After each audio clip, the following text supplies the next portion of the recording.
नमस्ते दोस्तों।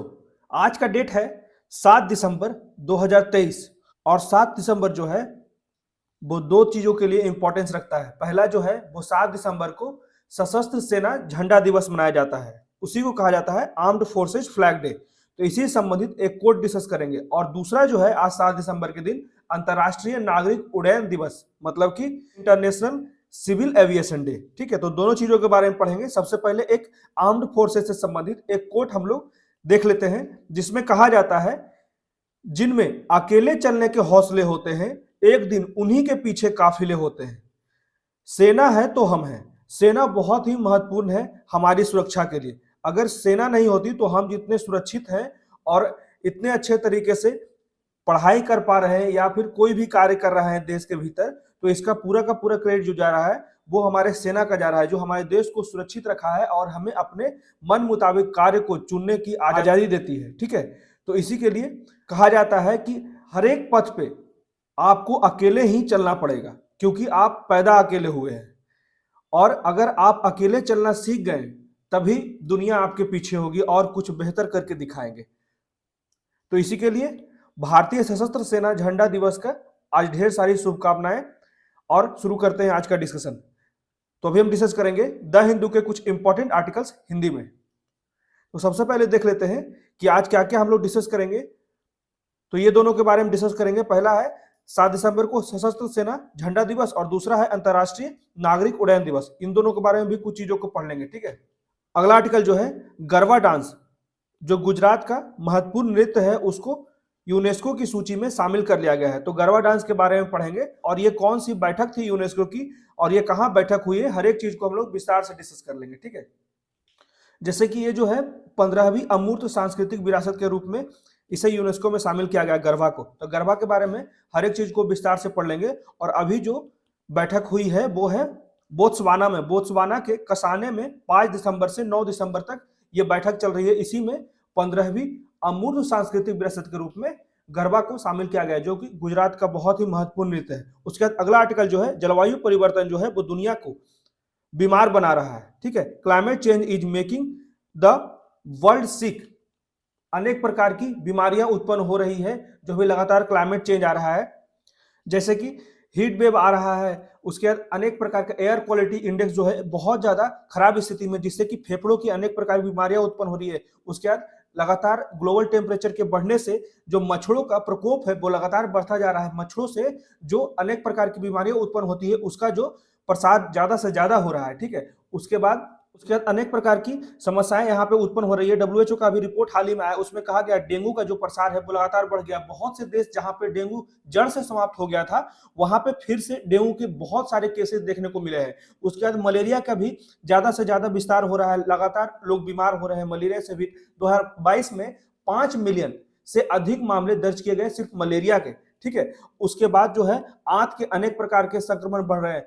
हैजा, जैसे कि दूषित पानी और दूषित भोजन से अभी अनेक प्रकार की बीमारियां उत्पन्न हो रही है। तो इसको भी हम लोग विस्तार से पढ़ लेंगे और इसको समाधान के लिए क्या क्या किया जाए ये पूरा का पूरा मेंस के फॉर्मेट में बनाया गया है। ठीक है, ये आर्टिकल मैंने बनाया है, तो इसे ध्यान से देखिएगा और जो भी इंपॉर्टेंट पॉइंट्स होंगे उसे नोट डाउन करिएगा। उसके बाद अगला आर्टिकल जो है इसमें मेनली हम लोग डिस्कस करेंगे मल्टी डायमेंशनल पॉवर्टी लेवल। ठीक है, इसी को हम लोग डिस्कस करेंगे। और हाल ही में नीति आयोग के द्वारा एक राष्ट्रीय बहुआयामी गरीबी सूचकांक मतलब कि national multi dimensional poverty index पेश किया गया। तो इसके क्या क्या इंडेक्स होते हैं, जैसे कि एमपीआई के जो सबसे महत्वपूर्ण डायमेंशन होते हैं वो हेल्थ सेक्टर के होते हैं, उसके बाद एजुकेशन के होते हैं, उसके बाद स्टैंडर्ड ऑफ लाइफ से। सिर्फ पॉवर्टी जो है वो किसी गरीब व्यक्ति के गरीबी के कारण, पैसे की कमी के कारण गरीब उसे नहीं कहा जाता है। उसका स्वास्थ्य किस तरह का, स्वास्थ्य का स्तर किस तरह है, उसका शिक्षा का स्तर क्या है और उसका जीवन जीने का जो स्तर है, इन तीनों चीजों को माप कर ही मल्टी डायमेंशनल पॉवर्टी इंडेक्स निकाला जाता है। तो इसको भी हम लोग विस्तार से पढ़ लेंगे और इसके इंडिकेटर्स क्या हैं, जैसे कि न्यूट्रिशन हो गया, चाइल्ड मोर्टेलिटी रेट हो गया। ठीक है, तो ये सारी चीजों को हम लोग विस्तार से पढ़ लेंगे। तो आइए शुरू करते हैं। सबसे पहले आज के दिन के बारे में जान लेते हैं। 7 दिसंबर जो कि सशस्त्र सेना झंडा दिवस के रूप में मनाया जाता है। ठीक है, जिसमें कहा जाता है आम लोगों से धन इकट्ठा करने और देश के सम्मान की रक्षा करने के लिए सीमाओं पर बहादुरी से लड़ने वाले शहीदों और जवानों को सम्मानित करने के उद्देश्य से 7 दिसंबर को। तो ठीक है, जो सेना हमारा रक्षा कर रहा है और दिन रात हमारी रक्षा के लिए वो बॉर्डर पे अपने परिवार से दूर लगातार तत्पर रहता है, उसी को सम्मानित करने के लिए आज के दिन को सशस्त्र सेना झंडा दिवस के रूप में मनाया जाता है। और दूसरा जो है 7 दिसंबर को अंतर्राष्ट्रीय नागरिक उड्डयन दिवस भी मनाते हैं। ठीक है, तो ये क्यों मनाते हैं? राज्यों के सामाजिक और आर्थिक विकास के इसके महत्व और अंतर्राष्ट्रीय हवाई परिवहन में ICAO मतलब कि इंटरनेशनल सिविल एविएशन ऑर्गेनाइजेशन की भूमिका के बारे में जागरूकता फैलाते हैं लोगों के बीच में। ठीक है, जिससे कि दुनिया भर में ज्यादा से ज्यादा लोग जागरूक हो कि हवाई जहाज से यात्रा कर सके। ठीक है, इसी के लिए 7 दिसंबर को अंतर्राष्ट्रीय नागरिक उड्डयन दिवस मनाया जाता है। और इस दिन का जो उद्देश्य है वो दुनिया के सामाजिक और आर्थिक विकास के लिए विमानन, विशेष रूप से अंतर्राष्ट्रीय हवाई यात्रा के महत्व को पहचानना है। और इसे पहली बार 7 दिसंबर 1996 से मनाया जाने लगा। यहां भी देख सकते हैं 1996 में संयुक्त राष्ट्र महासंघ ने 7 दिसंबर का दिन अंततः राष्ट्रीय नागरिक उड्डयन दिवस के रूप में मनाने की घोषणा की। अंतर्राष्ट्रीय नागरिक उड्डयन दिवस जो है दुनिया के आर्थिक और सामाजिक विकास के लिए अंतर्राष्ट्रीय विमानन व हवाई यात्रा के महत्व को पहचानने के लिए, उसको जागरूक करने के लिए मनाया जाता है। ठीक है, अब बढ़ते हैं अगले आर्टिकल की तरफ। इसमें कहा जाता है garba dance of Gujarat makes it to UNESCO list. जो गरबा जो है गुजरात का बहुत ही महत्वपूर्ण नृत्य है, उसको यूनेस्को के लिस्ट में शामिल कर लिया गया है। ठीक है, तो यूनेस्को ने गुजरात के गरबा को अमूर्त सांस्कृतिक धरोहर घोषित किया है। अमूर्त सांस्कृतिक धरोहर को ही कहा जाता है intangible cultural heritage list of UNESCO. UNESCO की सूची में भारत की ये 15वीं है। अमूर्त सांस्कृतिक विरासत के रूप में गरबा को शामिल किया गया है। ठीक है, उसके बाद अमूर्त सांस्कृतिक धरोहर जो है उसकी सुरक्षा के लिए अंतर सरकारी समिति की 18वीं बैठक के दौरान 2003 के कन्वेंशन, ये याद रखिएगा, 2003 के कन्वेंशन के प्रावधानों के तहत यूनेस्को ने गुजरात के गरबा को मानवता की अमूर्त सांस्कृतिक विरासत की प्रतिनिधि सूची में शामिल किया है। यह बैठक जो है, ये याद रखिए कहां बैठक हुआ है अभी यूनेस्को का, तो बोत्सवाना के कसाने में। ठीक है, जो कि 5 दिसंबर को शुरू हुआ और 9 दिसंबर तक चलेगा। ठीक है, तो ये याद रखिएगा। और इसकी कुछ महत्वपूर्ण बातें देख लेते हैं, जैसे गुजरात का गरबा नृत्य जो है इस सूची में शामिल होने वाला भारत का 15वां धरोहर है। यह उपलब्धि जो है वो सामाजिक और लैंगिक समावेश, ये पॉइंट बहुत अच्छा है, यह उपलब्धि जो है वो सामाजिक और लैंगिक समावेशिता को बढ़ावा देने वाली एक एकीकृत शक्ति के रूप में गरबा की महत्वपूर्ण भूमिका को रेखांकित करता है, चिन्हित करता है। ठीक है, और एक नृत्य शैली के रूप में गरबा धार्मिक और भक्ति की जड़ों में गहराई से समाया हुआ है, जिसमें सभी क्षेत्रों के लोग शामिल होते हैं। ठीक है, और गरबा समुदाय को एक साथ लाने के लिए, गरबा जो है वो सभी समुदाय को एक साथ लाने के लिए भी बहुत ही महत्वपूर्ण एक प्लेटफॉर्म तैयार करता है, एक जीवंत परंपरा के रूप में विकसित हुआ है। यह उपलब्धि हमारी अमूर्त सांस्कृतिक धरोहर की सुरक्षा, ठीक है, प्रचार और संरक्षण के प्रति भारत सरकार के सांस्कृतिक मंत्रालय की प्रतिबद्धता और प्रयासों पर भी प्रकाश डालती है। ठीक है, इसी के लिए याद रखिएगा ये 15वां धरोहर है भारत का, जो गुजरात का गरबा है, और ये कब शामिल किया गया? 2023 में। ठीक है, 5 दिसंबर को।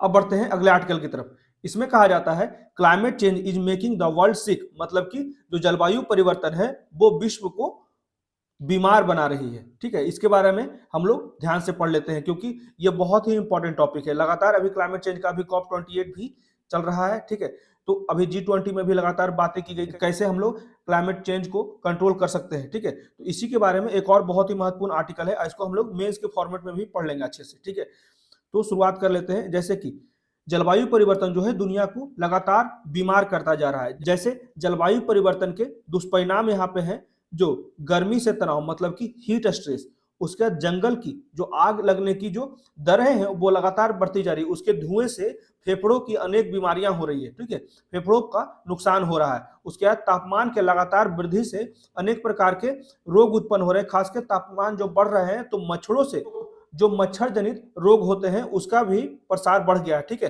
मच्छरों का जो प्रसार है वो लगातार पहले एक सीजन में होता था बरसात के समय, लेकिन अभी साल में 2-3 बार मच्छरों का प्रकोप बढ़ता जा रहा है। ठीक है, तो ये जो है कहीं ना कहीं टेम्परेचर के बढ़ने के कारण भी हो रहा है। तो ये कुछ ऐसे तरीके हैं जिससे जलवायु परिवर्तन के कारण सार्वजनिक स्वास्थ्य से समझौता किया जा रहा है। ठीक, सार्वजनिक स्वास्थ्य यहाँ पे प्रभावित हो रहा है। तो वार्षिक संयुक्त राष्ट्र जलवायु शिखर सम्मेलन COP28 जो अभी UAE में चल रहा है, ठीक है, में पहली बार इस बात पे ध्यान आकर्षित किया गया कि क्लाइमेट चेंज के कारण ही यहाँ पे हीट स्ट्रेस आ रहा है, उसके बाद फेफड़ों की अनेक बीमारियां उत्पन्न हो रही है, मच्छरों का प्रसार बढ़ रहा है। तो उम्मीद की जाती है कि सरकार के जो विभिन्न देशों से सरकार के मंत्री प्रतिनिधि वहां पे गए हैं, उन तरीकों पर चर्चा करेंगे जिससे लोगों को जलवायु संचालित स्वास्थ्य खतरों से बचा सकते हैं, जो अब सार्वजनिक स्वास्थ्य में दशकों की प्रगति में भी खतरा डाल रहा है। ठीक है, जो बहुत अच्छे से वैश्विक स्तर पे स्वास्थ्य के क्षेत्र में विकास हुआ है, यहाँ पे क्लाइमेट चेंज के कारण भी उसमें बाधा उत्पन्न हो रहा है। ठीक है, जैसे कि ये दो फिगर बहुत ही इंपॉर्टेंट है कि क्लाइमेट चेंज के कारण अनेक प्रकार की समस्याएं उत्पन्न हो जा रही है, जैसे कि डेमोग्राफिक फैक्टर हो गया, ज्योग्राफिकल फैक्टर हो गया, बायोलॉजिकल फैक्टर हो गया। ठीक है, सोशियो पॉलिटिकल कंडीशन हो गया, सोशियो इकोनॉमिक कंडीशन हो गया, ये सब अफेक्ट हो रहे हैं। उसके बाद जैसे एक्सट्रीम वेदर इवेंट देखने को मिलता है, heat stress, air quality, water quality and quantity, लगातार कहीं बाढ़ आ जा रहा है तो कहीं सुखाड़ आ जा रहा है। उसके बाद जो हमारा फूड सिक्योरिटी है, जो खाद्य का सुरक्षा है, कहीं जब बाढ़ रहेगा या फिर सुखाड़ रहेगा, दोनों स्थिति में कम फसल उगेगा। ठीक है, तो यहाँ पे फूड सिक्योरिटी भी जरूरी हो गया और सेफ्टी भी बहुत जरूरी है। उसके बाद वेक्टर डिस्ट्रीब्यूशन एंड इकोसिस्टम भी लगातार खराब हो रहा है, इकोलॉजी पर भी लगातार प्रभाव पड़ रहा है क्लाइमेट चेंज का। उसके बाद health system capacity and resilience, leadership and governance, health workforce, health information system, तो ये सभी चीजें प्रभावित हो गई है।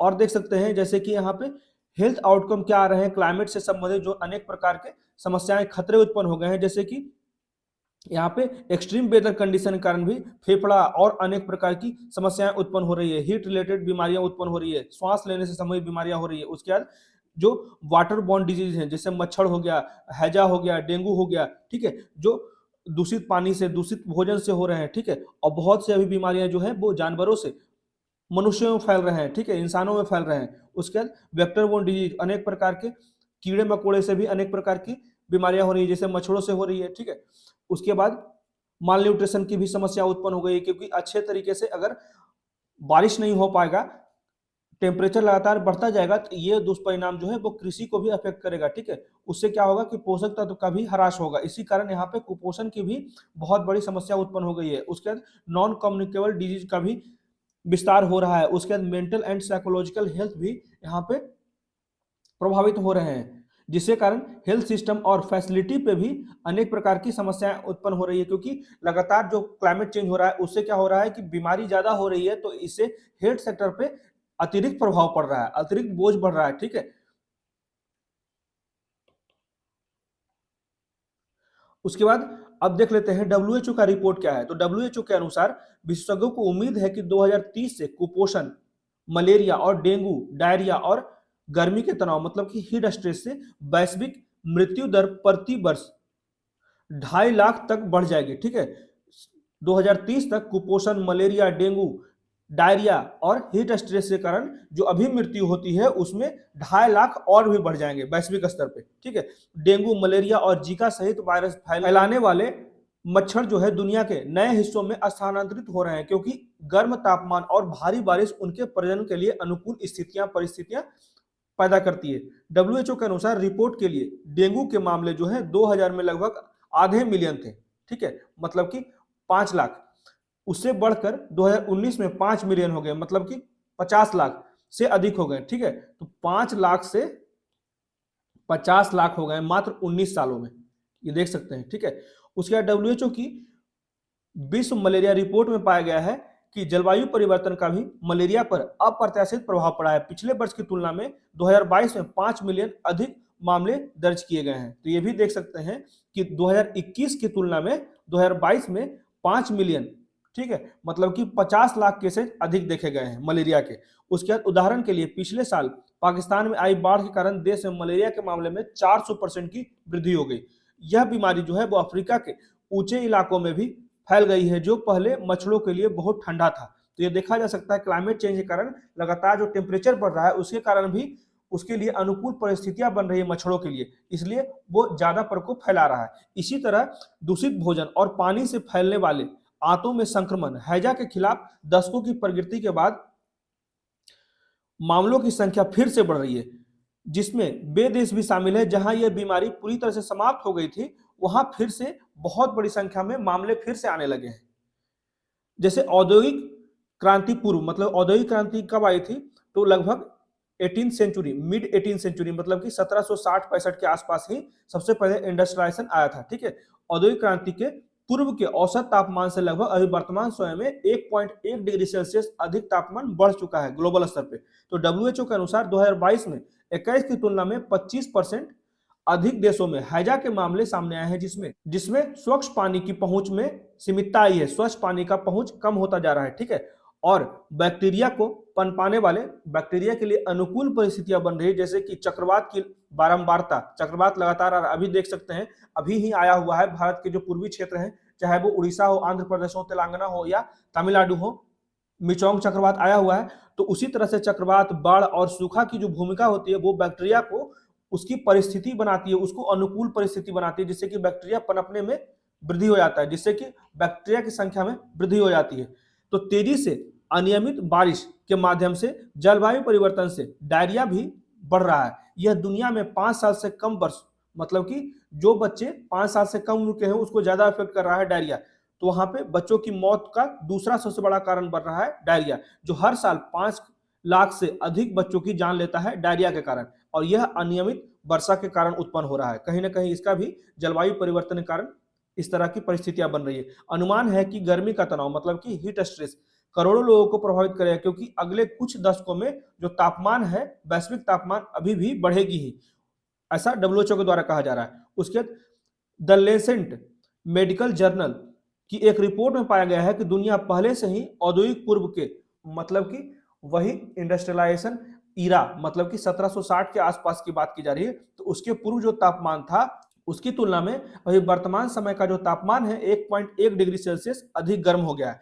तो 2022 में लोगों को औसतन लगभग 86 दिनों तक खतरनाक रूप से उच्च तापमान का अनुभव हुआ।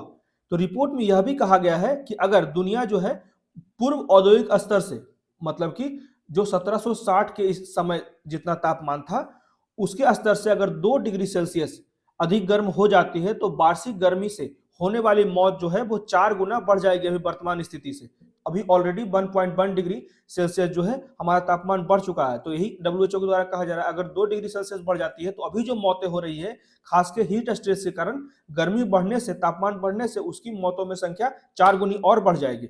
तो गर्मी ने जंगलों को और सूखा कर दिया, जिससे कि हाल के वर्षों में दुनिया के बड़े बड़े हिस्सों में भयंकर आग लग रहे हैं, जिससे कि फेफड़ों की अनेक प्रकार की बीमारियां उत्पन्न हो रही है। दूषित भोजन, पानी से फैलने वाले आंतों के आक्रमण, हैजा के खिलाफ दशकों की प्रगति के बावजूद बहुत से मामले देखे गए हैं, और खासकर उन देशों में भी जहां पे ऑलरेडी ये बीमारियां खत्म हो गई थी, वहां भी बड़ी संख्या में ये बीमारियां उत्पन्न हो रही है। अब देख लेते हैं जलवायु परिवर्तन जो है वो बीमारियों की घटना से कैसे जुड़ा हुआ है। तो जैसे पर्यावरण हानि और जेनेटिक रोग, जैसे जैसे जलवायु परिवर्तन पारिस्थितिकी तंत्र को बदल रहा है, तो हैबिटाट जो है लोगों का रहने, जीव जंतु के रहने का जो आवास है, पर्यावास हानि अधिक तो हैबिटाट लॉस बहुत ही अधिक प्रचलित हो गया, पर्यावास हानि जो है वो बहुत ही प्रचलित हो गया। यह बीमारी फैलाने वाले जानवरों को उपयुक्त आवास और संसाधन की तलाश में मानव क्षेत्रों पर अतिक्रमण करने के लिए मजबूर कर देते हैं, जिसके कारण मनुष्यों और वन्य जीवों के बीच में संघर्ष बढ़ता है, और जेनेटिक रोग, मतलब कि जो रोग जानवरों में होता है वो इंसानों में भी स्थानांतरित हो जाता है, तो उसका भी खतरा बढ़ जाता है। ठीक है, उसके बाद जिस तरह से एग्जाम्पल दे सकते हैं, निपाह वायरस इसका एक प्रमुख उदाहरण है, जो इस तरह की घटनाओं के कारण केरल में फैला। उसके बाद तापमान और रोग संचरण, बढ़ता तापमान जो है वो मच्छरों और अनेक प्रकार के कीड़े मकोड़े हैं जिससे बीमारियां उत्पन्न होती है, जैसे रोग वाहकों के वितरण और व्यवहार को प्रभावित कर रहा है। ये वेक्टर मलेरिया, डेंगू, बुखार और लाइम रोग जैसी बीमारियों को फैलाने में भी महत्वपूर्ण भूमिका निभा रही है। ठीक है, उसके बाद वर्षा के बदलते पैटर्न, अनियमित वर्षा, जलवायु परिवर्तन जो है वो वर्षा के पैटर्न को बदल सकता है, जिससे कुछ क्षेत्रों में अधिक तीव्रता और लंबे समय तक वर्षा होती है और अन्य में सुखाड़ रहता है।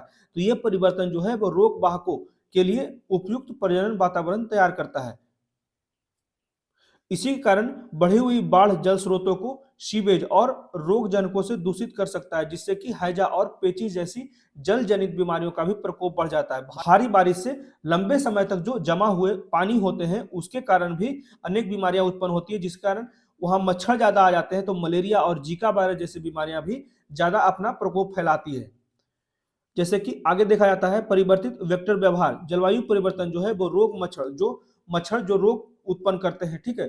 उसके लिए आदर्श प्रजनन स्थल बन जाता है जलवायु परिवर्तन के कारण, और वेक्टर के व्यवहार को प्रभावित करता है। तो गर्म तापमान जो होता है वो वेक्टर के भीतर रोग जनकों के विकास को तेज कर सकता है, जिससे कि बीमारियों का तेजी से संचरण होगा, फैलेगा, ठीक है। उसके बाद खाद्य सुरक्षा का भी यहाँ पे देखा जा सकता है, जिसके बाद खाद्य सुरक्षा पे भी अनेक प्रकार के दुष्परिणाम देखे जा सकते हैं। जलवायु परिवर्तन जो है वो कृषि प्रणाली को भी प्रभावित कर रहा है, जिससे कि खाद्य उत्पादन और वितरण में भी बदलाव आ सकते हैं। यह व्यवधान जो है कुपोषण में योगदान दे सकता है, और प्रतिरक्षा, हमारा इम्यून सिस्टम है, हमारा इम्यून सिस्टम जो है वो कमजोर कर सकता है, जिससे कि बड़ी संख्या में जो आबादी है बीमारियों के प्रति अधिक संवेदनशील हो सकती है।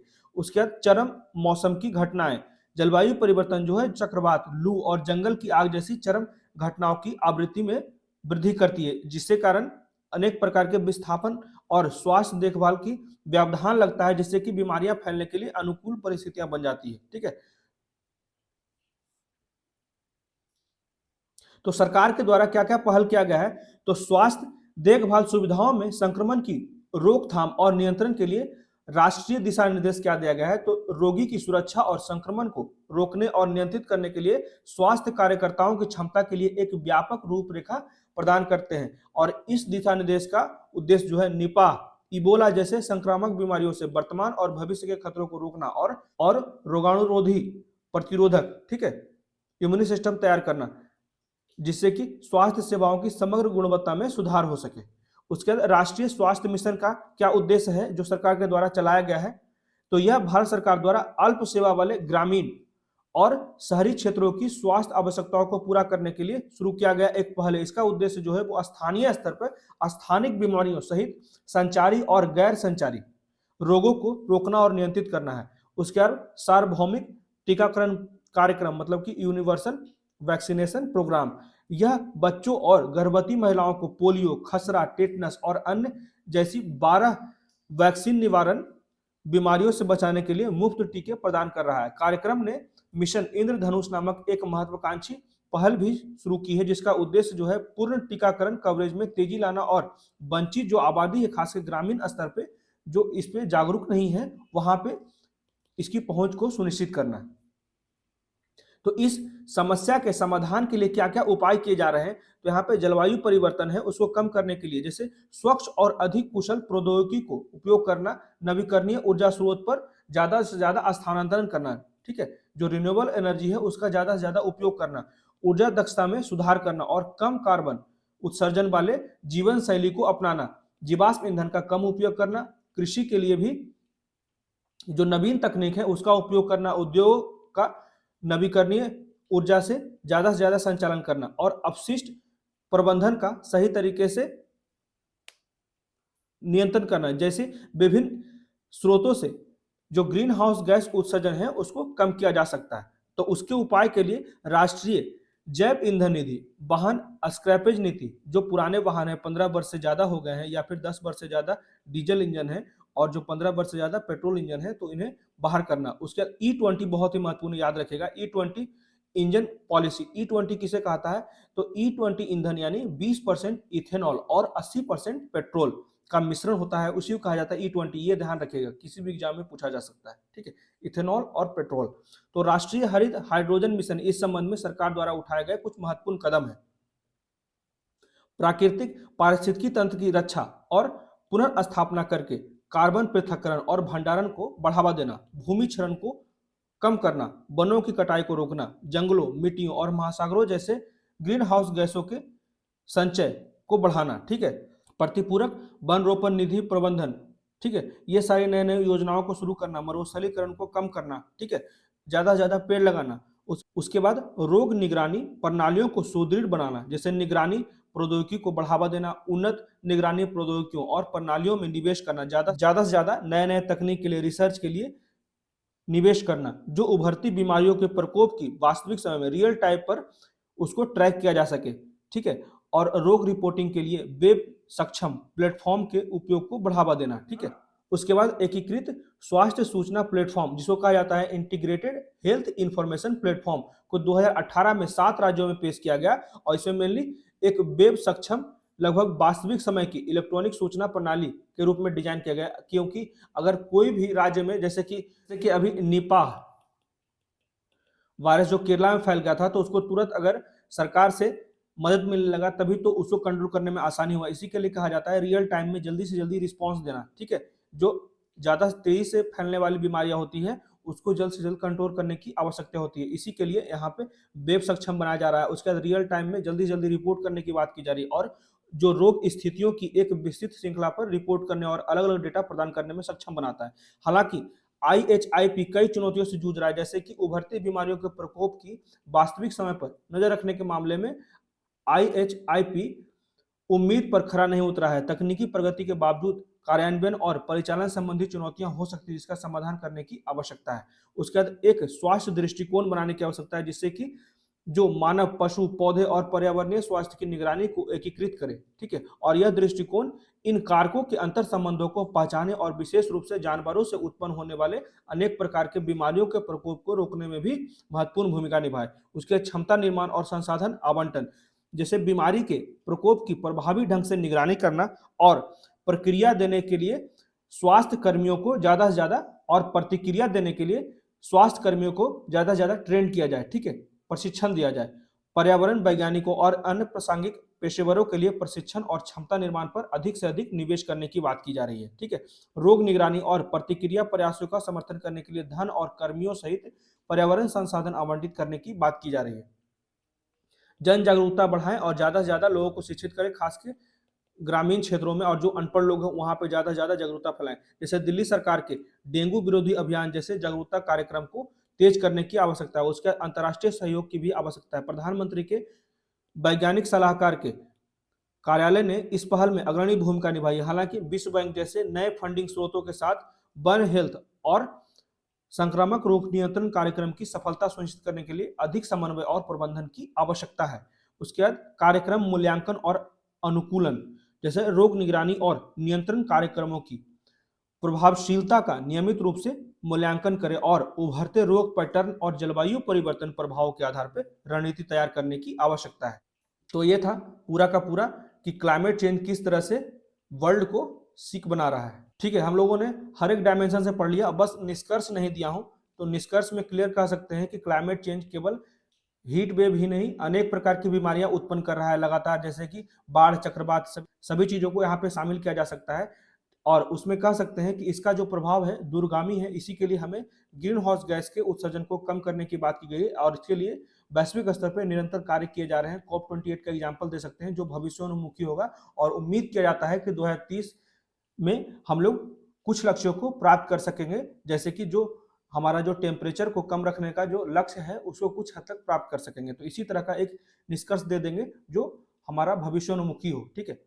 अब बढ़ते हैं अगले आर्टिकल की तरफ। इसमें जो हम लोग मैंने पढ़ेंगे MPI मतलब कि मल्टी डायमेंशनल पॉवर्टी इंडेक्स के बारे में। तो यही बात की जा रहा है कि मल्टी डायमेंशनल पॉवर्टी इंडेक्स जो है reduction under the NDA is flawed. मतलब NDA के तहत जो अभी मल्टी डायमेंशनल पॉवर्टी इंडेक्स दिया गया है उसमें जो कमी का बात किया गया है कि कम हो गया है गरीबी, तो वो कहीं ना कहीं उसका डेटा जो है त्रुटिपूर्ण है। तो हम लोग सिंपली जो पढ़ेंगे वही MPI की बात करेंगे, मल्टी डायमेंशनल पॉवर्टी इंडेक्स का। तो नीति आयोग ने राष्ट्रीय बहुआयामी गरीबी सूचकांक को प्रदर्शित किया है। एक प्रगति समीक्षा 2023 की रिपोर्ट जारी की गई। इस रिपोर्ट में बताया गया है कि 2015-16 और 19-21 के बीच भारत के रिकॉर्ड 13.5 करोड़ लोग जो हैं वो बहुआयामी गरीबी से बाहर निकले हैं, ठीक है। मतलब कि ये पॉजिटिव पॉइंट है कि 13.5 करोड़ लोग जो हैं वो गरीबी के स्तर से ऊपर उठे हैं।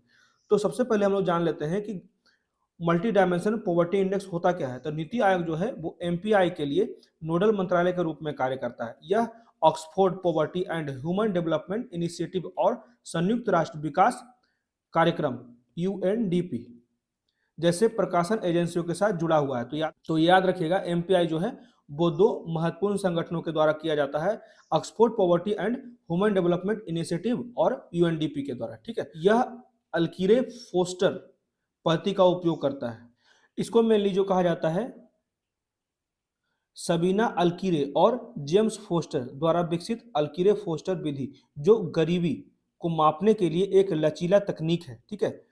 यह विशिष्ट संदर्भ के अनुकूल उपाय बनाने के लिए विभिन्न आयामों और संकेतकों को शामिल कर सकता है। और इसका मतलब है कि एएफ पद्धति का उपयोग कई अलग अलग तरीकों से किया जा सकता है। ठीक है, तो ये याद रखिएगा। अल्किरो फोस्टर किससे संबंधित है? तो गरीबी के, पॉवर्टी के मापने के लिए। ठीक है, उसके बाद एमपीआई की बेसलाइन रिपोर्ट जो है वो 2015-16 के दौरान आयोजित राष्ट्रीय परिवार स्वास्थ्य सर्वेक्षण 4 पर आधारित है।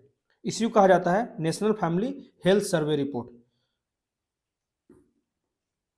जैसे कि यहाँ पे देख सकते हैं, ये बहुत ही अच्छा फिगर है। ठीक है, जिसको मल्टी डायमेंशन पॉवर्टी इंडेक्स के द्वारा बहुत अच्छे से इसको समझाया गया है। जैसे कि डायमेंशंस देख सकते हैं, हेल्थ सबसे मुख्य डायमेंशन जो है वो हेल्थ, एजुकेशन और स्टैंडर्ड ऑफ लिविंग है। इसके इंडिकेटर्स क्या क्या हैं? तो हेल्थ के लिए न्यूट्रिशन और चाइल्ड मोर्टेलिटी, ठीक है, जो बच्चों की मौत होती है उसको गणना किया जाता है। उसके बाद एजुकेशन के लिए ईयर इन स्कूलिंग, स्कूल में कितने साल तक वो पढ़ा। उसके बाद स्कूल अटेंडेंट, ड्रॉप आउट जो होता है उसी की समस्या की गणना की जा रही है। उसके बाद स्टैंडर्ड ऑफ लिविंग, मतलब कि वो खाना किस तरह से पकाता है, कुकिंग फ्यूल। उसके बाद सैनिटाइजेशन, शौचालय का उपयोग किस तरह से करता है। उसके बाद ड्रिंकिंग वाटर। ठीक है, यहाँ पे एजुकेशन में और है, जैसे कि इंटेंसिटी ऑफ पॉवर्टी, वो कितना हद तक पढ़ सकता है। ठीक है, उसके बाद हेड काउंट, कितने लोग हैं उसको गिनने के लिए हेड काउंट कहा जाता है। उसके बाद जो स्टैंडर्ड ऑफ लिविंग है उसमें इलेक्ट्रिसिटी, हाउसिंग, एसेट, उसकी भी गणना की जाती है। ठीक है, ये सारी चीजें ध्यान रखिएगा। नीति आयोग ने भारत का राष्ट्रीय एमपीआई जो है 2023 भी जारी किया है। इसे नवीनतम NFHS 5 मतलब कि नेशनल फैमिली हेल्थ सर्वे 5 के द्वारा किया गया है तैयार। ठीक है, जिसमें इसके अनुसार उत्तर प्रदेश जो है वो गरीब व्यक्तियों की संख्या में सबसे तीव्र गिरावट कर रहा है और बिहार जो है निरपेक्ष रूप से एमपीआई में सबसे तीव्र कमी है। तो इसके संकेतक क्या क्या है एमपीआई के? जैसे एमपीआई जो है 3 आयामों पर विचार करता है, स्वास्थ्य, शिक्षा और जीवन स्तर। अभी हम लोगों ने अच्छे से फिगर में देखा। ठीक है, इसमें पोषण, बाल और किशोरों की मृत्यु दर, मातृत्व देखभाल, स्कूली शिक्षा के वर्ष, स्कूल में उपस्थिति, खान पान के लिए कौन सा ईंधन का उपयोग किया जा रहा है, स्वच्छता, पीने का पानी, बिजली, आवास, बैंक में कितने खाते हैं, संपत्ति जैसे संकेतकों का उपयोग किया जाता है किसी भी पॉवर्टी को मापने के लिए, गरीबी को मापने के लिए। तो रिपोर्ट का मुख्य निष्कर्ष क्या है? तो गरीबी में गिरावट देखी गई है। भारत में बहुआयामी गरीबी में भारी गिरावट देखी गई। 2015-16 में 24.85% से 9.89% अंक की कमी के साथ 2019-21 में 14.96% गिरावट आई है। ठीक है, उसके बाद ग्रामीण क्षेत्रों में प्रगति। ग्रामीण क्षेत्रों में सबसे तेज गिरावट देखी गई है। मतलब कि ग्रामीण क्षेत्रों में जब से मनरेगा लाया गया है तब से ज्यादा लोग कम से कम 100 दिन का जो रोजगार प्राप्त करते हैं, तो उससे उनमें साहस बढ़ जाता है, आत्मविश्वास बढ़ जाता है और वो और भी अनेक जगह पे जाकर काम ढूंढते हैं, जिससे कि यहाँ पे गरीबी से वो बाहर निकल रहे हैं। तो 32.59% से लेकर 19.28% जो गरीबी क्षेत्रों में गरीबी में कमी आई है, जबकि शहरी क्षेत्रों में 8.65% से 5.27% की कमी देखी गई है। वहीं क्षेत्रीय प्रगति में भी वृद्धि हुई है। यूपी में गरीबों की संख्या में सबसे ज्यादा गिरावट हुआ है, संख्या में। ठीक है, याद रखिएगा, 3.43 करोड़ लोग जो हैं वो बहुआयामी गरीबी से बच गए हैं। यूपी, बिहार, मध्य प्रदेश, उड़ीसा और राजस्थान जैसे राज्यों में बहुआयामी गरीबों के जो अनुपात में तेजी से गिरावट देखी गई है। उसके बाद SDG, सस्टेनेबल डेवलपमेंट गोल, लक्ष्यों की ओर अगर देखा जाए तो रिपोर्ट बताती है कि भारत जो है वो SDG लक्ष्य जो है 1.2 को प्राप्त करने की राह पर है, जिसका लक्ष्य है 2030 तक बहुआयामी गरीबी की कम से कम आधा कम करना। ठीक है, कम से कम आधा कम करना लक्ष्य है, लेकिन 1.2 प्राप्त करने के स्तर पे पहुंच रहा है भारत। तो ये थे आज के द हिंदू के न्यूज़पेपर में कुछ इंपॉर्टेंट आर्टिकल्स। कैसा लगा प्लीज मुझे कमेंट करके बताएं। मेरे वीडियो को ज्यादा से ज्यादा लाइक करें, शेयर करें और मेरे चैनल को सब्सक्राइब करें। Thank you.